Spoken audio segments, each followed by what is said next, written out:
where I chatted with Coco, Birdie, and Eguy earlier. It's getting late here. The birds have gathered to be with their families and rest. Coco also accompanied her small children when she was told to go home.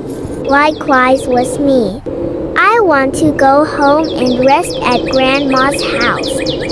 And tomorrow I want to see the magic binoculars again, because I still want to know the kinds of dinosaurs that I saw earlier.